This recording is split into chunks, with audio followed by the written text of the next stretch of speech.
Aje popote ulipo, karibu katika taarifa za Upeo wa TV47. Tumekuandalia mengi, lakini mwanzo tupate vidokezo yajayo katika Upeo wa TV47. Waziri wa usalama wa ndani Kithure Kindiki ahojiwa na bunge, akiwa waziri wa kwanza kuelezea utendakazi wake tangu kurasimishwa kwa katiba mpya mwaka 2010. Watu watatu watiwa mbaroni Bungoma kwa madai ya kumuua afisa wa KDF katika kijiji cha Nasioya usiku wa kuamkia leo. Alishakuwa ameaga dunia kufikishwa kwa hospitali kutokana na majeraha. Andamana kukashifu miradi eneo hilo. Tunaporwa tuko macho, wakitaka afisi inayoendesha miradi kwa wakimbizi eneo hilo kufanyiwa mabadiliko. Na mtazamaji, sasa karibu kwa takriban dakika 25 ni kufahamisha taarifa hizi kwa kina. Tafsiri kwenye lugha ya ishara anafahamika kama Roda Nyamai, wanakwetu wananiita Joash Onsare. Moja kwa moja ni kwa mabadiliko ya tabia nchi na ukame yamekuwa tishio kubwa katika sekta ya kilimo. Wizara ya Kilimo sasa imezindua miradi ya kusaidia kukuza sekta ya kilimo, ikiwemo kuwapa wakulima mtaji ili kuimarisha kilimo hicho. Mwanahabari wetu wa masuala ya kilimo ambaye ni Flora Limoki anatuarifu. Mojawapo ya ajenda za serikali ya Kenya Kwanza ni kukuza sekta ya kilimo ambayo inachangia pakubwa pato la nchi. Hata hivyo, sekta hiyo imekumbwa na changamoto nyingi ikiwemo ukame. Now that there is rains, we so believe that farmers need to go back to their farms and invest, take advantage of the rains and then see that they are able to produce. The government has also supported with the fertilizer subsidy, so this combined with the credit facility and the fertilizer subsidy that the government is giving, then we expect a good harvest at the end of the season. Katika juhudi za kukabiliana na changamoto hizi, serikali imeanzisha mipango ya kuwapa wakulima mbolea na mafunzo ili kuhakikisha kuwa wakulima wengi wanaweza kuchangia uzalishaji wa chakula nchini. Mbali na hayo, serikali sasa inapanga kutumia sehemu ya Galana Kulalu katika kuimarisha kilimo na uagizaji wa chakula zaidi kutoka nchi za nje ili kukabiliana na gharama ya juu ya maisha. Galana Kulalu is already under NIV production, that's National Irrigation production. Some 10,000 acres are already being utilized for food production under irrigation, very productive, and we have realized very good harvest of maize from Galana Kulalu. And even the areas surrounding Galana Kulalu of ADC will also be utilized for food production. We have reviewed our internal practices, in our internal policies and procedures, and also the aspects around collateralization and also some level of creativity to basically improve on the financial inclusion, especially for the youth and the marginalized, to make sure that through the wholesale lending model, we are able to take care of them as much as they don't have collaterals, because we are leveraging on the borrowing institutions, whether they are SACCOs, whether they are MSMEs, whether they are cooperatives, to make sure that the intended government impact in terms of the number of employment created and also the impact in terms of the food production in this country is also addressed. Ukame unaikabili nchi huku mifugo wakiathirika kwa wingi. Kwa mujibu wa katibu wa mifugo Harry Kimtai, hali hii inazidi kuimarika baada ya mvua. We had a short of forage and fodder, and there was a short supply of milk. But as the rains have started, we are seeing fodder now. Farmers are not having a challenge. Flora Limoki, TV47. Mtazamaji, kwingineko, Rais William Ruto amemteua Douglas Kanja kuwa Inspector Generali katika kitengo cha idara ya huduma za polisi KPS. Kanja amechukua usukani kutoka kwa Edward Mbugwa aliyestaafu mwezi jana. Vile aliyekuwa msemaji wa polisi Bruno Shioso ameteuliwa kuwa mkurugenzi mkuu kwenye usimamizi wa usalama bandarini, huku Muunga Nyale akiteuliwa kuwa kamanda katika chuo kikuu cha mafunzo cha Kiganjo. Haya yanajiri siku chache baada ya Nyale kuteuliwa kuwa mkurugenzi wa mipango katika makao makuu ya Kenya Police. Kitengo cha maafisa wa GSU aidha wamempata kamanda mpya kufuatia uteuzi wa Eliud Lagat. Hapo jana mwenyekiti wa Tume ya Kitaifa ya Huduma za Polisi NPSC aliwasilisha ripoti ya mchakato wa kuwahoji wanaotafuta nafasi ya Inspector Jenerali wa polisi.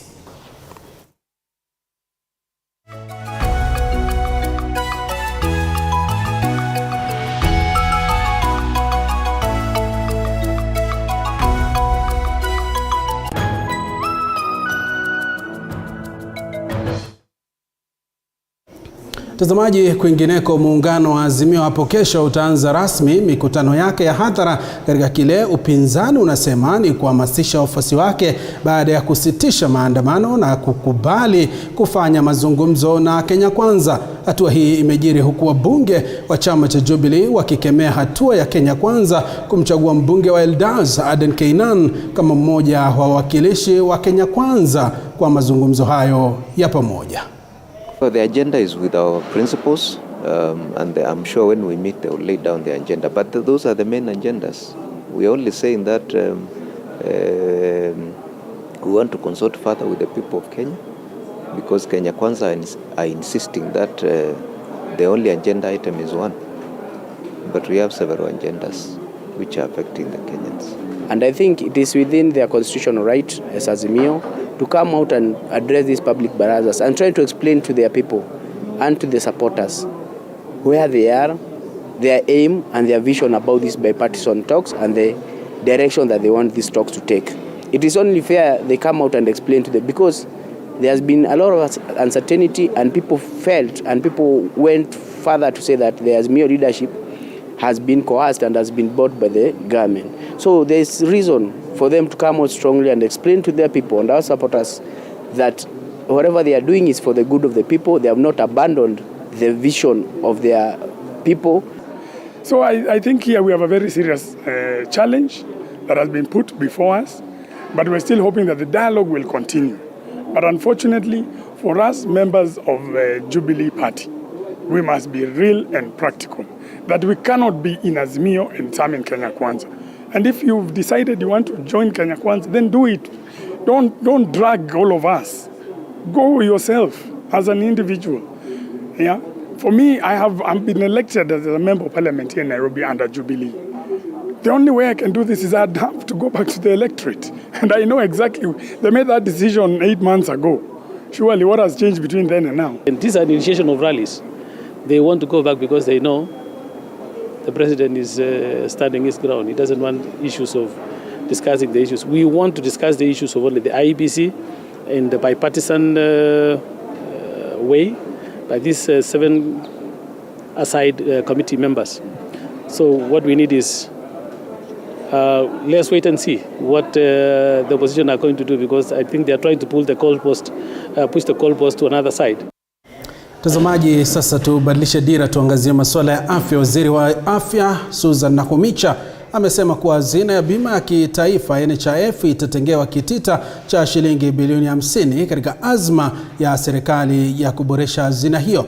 Waziri Susan, ambaye alizungumza katika kikao chake na kamati ya afya bungeni, amesema kuwa katika muundo wake mpya hazina hiyo itawanufaisha wagonjwa wote, wakiwemo wale ambao wanaugua magonjwa ya kiakili. Akizungumza mbele ya kamati ya afya bungeni, Waziri Nakhumicha ameahidi mabadiliko mengi katika hazina ya bima ya afya NHIF, mabadiliko ambayo yanatarajiwa kufanyika katika siku za hivi karibuni.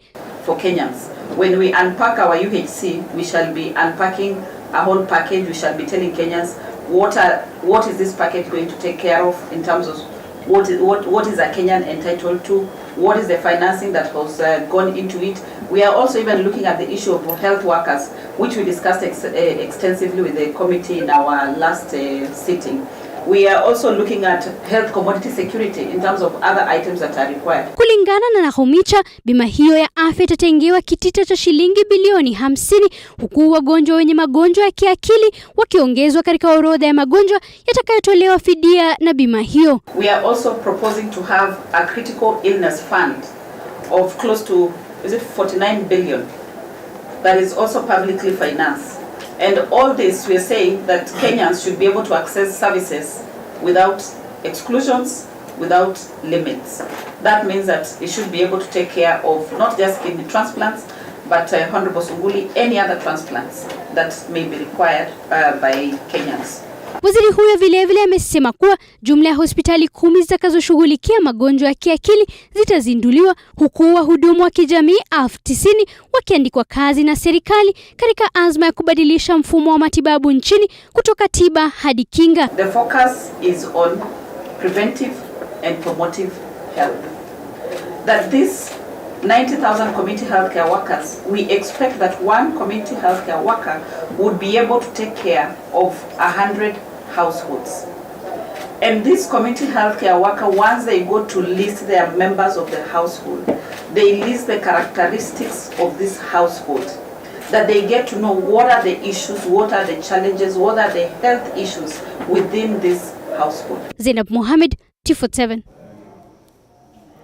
Kwingineko, watu watatu akiwemo mwanamke wanazuiliwa katika kituo cha polisi cha Kimilili kutokana na tuhuma za kumuua afisa mmoja wa KDF aliyekuwa likizoni katika kijiji cha Nasioya, wadi ya Maeni, eneo bunge la Kimilili, kaunti ya Bungoma. Mwanahabari wetu Wanji Sostin kutoka Bungoma na mengi zaidi. Hali ya huzuni ilitanda katika kijiji cha Nasioya, eneo bunge la Kimilili, kaunti ya Bungoma, baada ya afisa wa KDF kuuawa akiwa kwenye burudani. Kulingana na majirani wa afisa huyo, wamesema kuwa afisa huyo alikuwa akijiburudisha na jirani pamoja na kijana mmoja kabla tofauti baina yao kutokea. Wakati walikombana, mmoja akasema pengine mwingine alikuwa anataka bibi wa mwingine, rafiki wa mwingine. Ndio huyu marehemu akasema mimi siwezi kutongoza msichana kama huyu, mtoto kama huyu.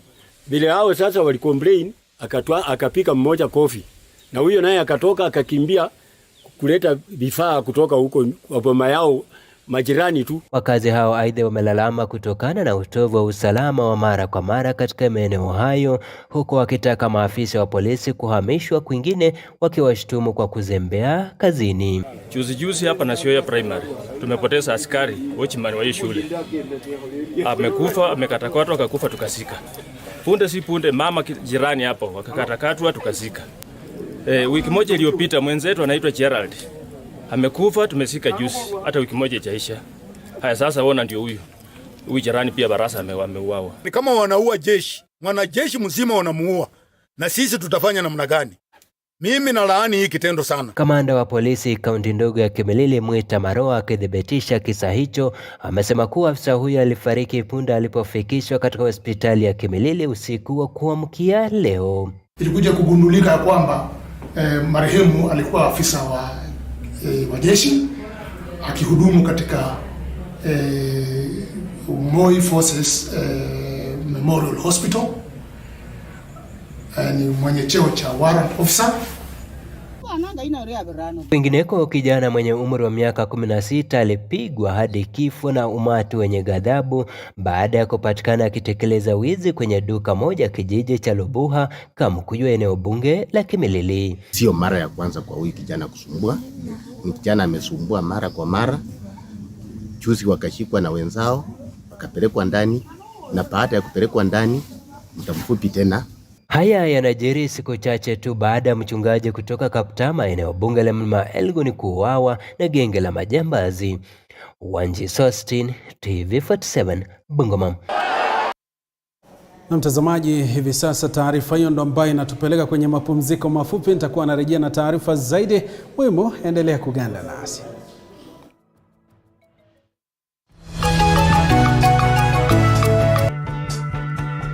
Wakati mwingine kama weekend, mimi najiachilia. Hata ukumbuki history. Nikifika watu wangu wakinipokea na kupokeleka. Umeset the mood. Nimeset the mood. Naweza kupokeleka. Nikitumai kwamba mzima popote pale ulipo, nikikukaribisha katika kipindi Mfahamu Kiongozi. Jina langu Elizabeth Mutuku, na katika kipindi Mfahamu Kiongozi tunakupa nafasi kutangamana nao kila siku ya Alhamisi kuanzia saa 1:30 kuendelea siku nyingine tutapatana papa hapa umjue kiongozi mwingine. Jiunge nasi toka hapa hadi ufuoni mwa bahari. Meli yetu itakapotua nanga kwa uhondo ribo ya riwaya hii mwisho wa kosa. Monica.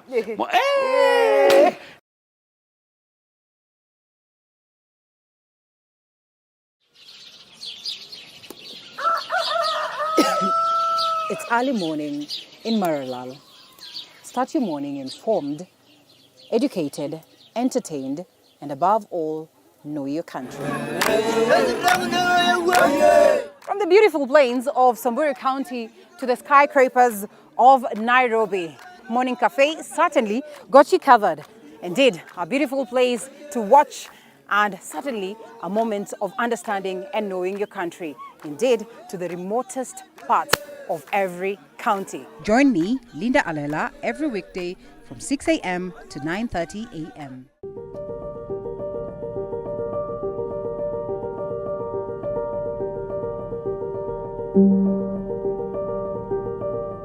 The diversity of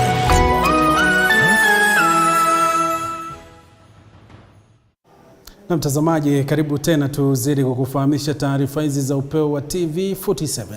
Mamia ya wakazi wa Fafi wameandamana nje ya ofisi zinazoendeleza maendeleo eneo hilo KDRDIP na kuomba kusimamishwa kwa miradi yote chini ya mpango wa World Bank mara moja. Waandamanaji hao waliofika katika ofisi ya KDRDIP wamesema kuwa jitihada zao za kutafuta mazungumzo na maafisa wa Garissa hazijazaa matunda na sasa wanataka ofisi ya Nairobi kuingilia kati. Norbert Oduor na taarifa hiyo. Maandamano yalizuka huku wakazi wakitaka miradi ya shirika hilo kusimamishwa mara moja. Wakazi wanalaumu maafisa wa Garissa kwa kupuuza malalamiko yao, wakitaka afisi ya Nairobi kuingilia kati. Tunaporwa tuko macho.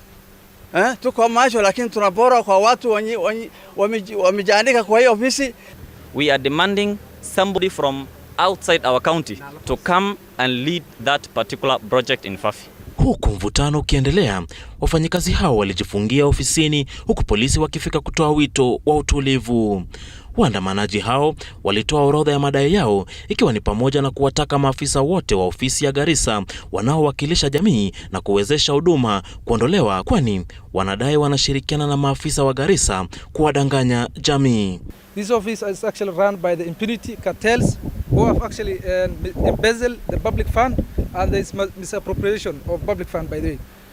Pia wakazi hao wa Fafi wanataka kiongozi wa afisi ya Garissa asiwe mwenyeji wa eneo hilo ili kuepuka ukabila na mapendeleo ambayo wanasema yanashuhudiwa sasa, huku wakiwakilisha ombi lao kwa afisi ya kamishna wa kaunti ya Garissa. Waandamanaji pia wanadai KDRDIP imepoteza mwelekeo katika kugawanya miradi na kukosa kushirikisha umma. Afisa mkuu wa KDRDIP ambaye aliomba asitajwa alikana madai ya ufisadi na kusimamia waajiriwa. What we are demanding is in any project kuboresha maisha ya jamii za wakimbizi kaskazini mwa Kenya katika kaunti za Turkana, Wajir na Garissa. Nikiripotia runinga ya TV47, jina langu ni Norbert Oduor.